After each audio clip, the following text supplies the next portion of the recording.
Hey everyone, and welcome back to this week's J-Shelf.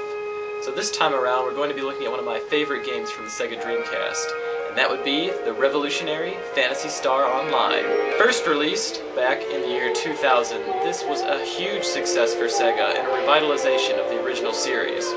Speaking of which, before we dive into this game, let's look back at the history of Phantasy Star. The original Phantasy Star was released on the Sega Master System in 1987.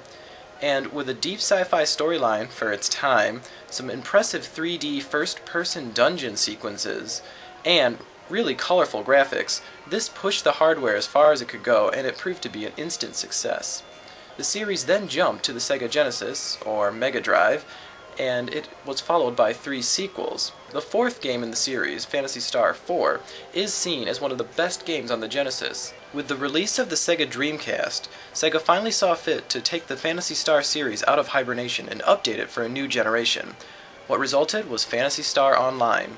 Now remember, this is coming at a time when online gaming was not that common for consoles, and so Sega was really pushing the boundaries of what was thought possible in an online game. Players could interact with one another, chat in real time, and join up from people all over the world on a hack-and-slash RPG quest that spanned 4 different maps. The turn-based style RPG gameplay from the original 4 games was replaced with hack-and-slash action RPG elements. Players just had to hit the A button repeatedly, and they could go swinging through hordes of different monsters.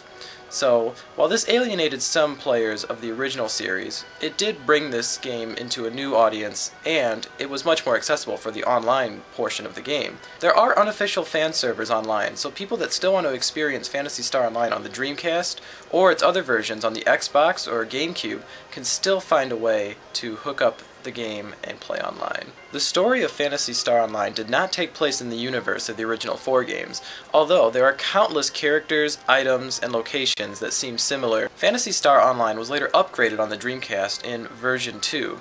This version saw some new enemies, the character could level up to 200 instead of 100, and some new online modes.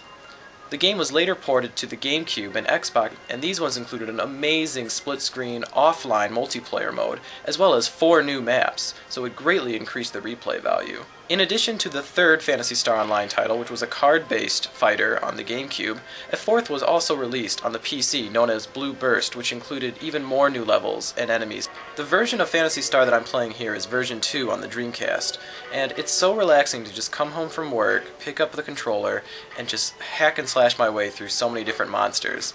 So, while the game is somewhat repetitive, it is fun to just level up and get new items and gain experience. It is unfortunate that the online mode is currently no longer available. However, there are plenty of missions and side quests that can be had in the single-player offline mode. After the success of Phantasy Star Online, Sega decided to release a new Phantasy Star series entitled Phantasy Star Universe. And while this one attempted to get back to more of the story and character-based elements of the original 4 games, many fans felt that the story was too childish and the characters too cartoony. It is currently unknown if Sega will ever really go back to the turn-based elements of the original 4 titles. However, Phantasy Star lives on.